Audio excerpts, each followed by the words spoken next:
Computer नहीं थे, कोई मशीनें नहीं थीं, फिर भी भारत ने ऐसी संरचनाएं बनाई जिनके सामने आज की टेक्नोलॉजी भी सिर झुका देती है।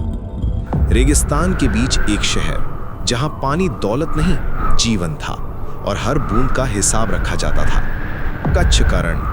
आज जहां नजर जाती है वहां सूखी जमीन, नमक की सफेद परत और अंतहीन सन्नाटा। लेकिन यही सन्नाटा एक समय गूंजता था जीवन से।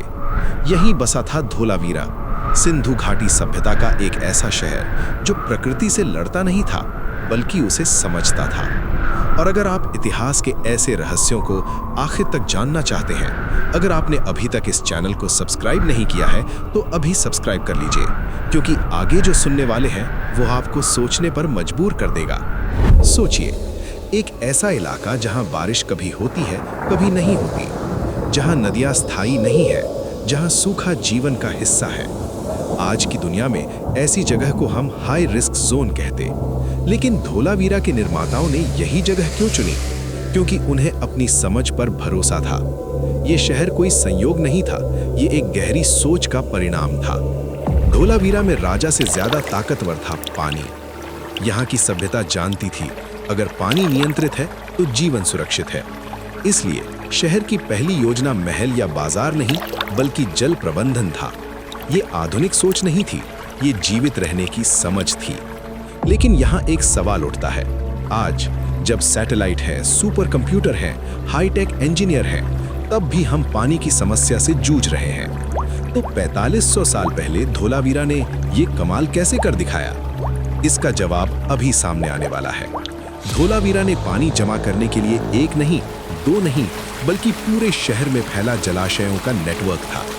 ये जलाशय प्राकृतिक ढलान के अनुसार बनाए गए थे। बारिश का पानी अपने आप बहकर इन विशाल जलाशयों में पहुंच जाता था, बिना पंप, बिना मोटर, सिर्फ गुरुत्वाकर्षण के सहारे।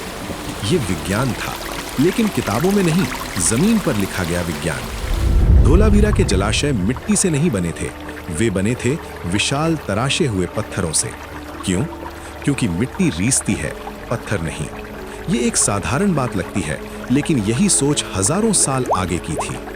आज भी इन पत्थरों की मजबूती वैज्ञानिकों को हैरान करती है। धोलावीरा की सड़कें सिर्फ चलने के लिए नहीं थीं, वे इस तरह ढली थीं कि बारिश का पानी सीधे सही दिशा में बहे। घरों की छतें, आंगन, गलियां, सब कुछ एक ही उद्देश्य के लिए, पानी को बचाने के लिए। ये इंजीनियरिंग नहीं थी, ये सामूहिक अनुशासन था। आज के जल विशेषज्ञ धोलावीरा को देखकर कहते हैं, ये अपने समय से बहुत आगे था। इतनी कम बारिश में इतना प्रभावी जल प्रबंधन आज भी आसान नहीं है।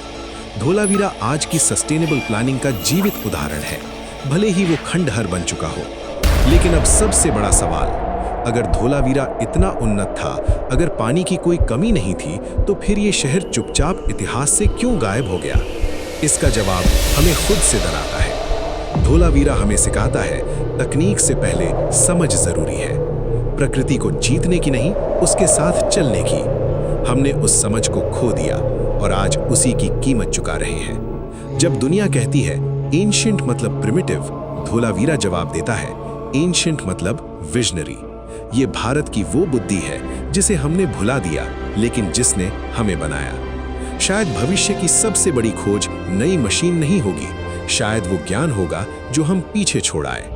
अगर ये कहानी आपको सोचने पर मजबूर कर गई तो वीडियो को लाइक करें, इसे शेयर करें और कमेंट में बताइए, क्या भारत का भविष्य उसके अतीत में छुपा है? और ऐसे ही रहस्यमयी इतिहास के लिए सब्सक्राइब करना मत भूलिए।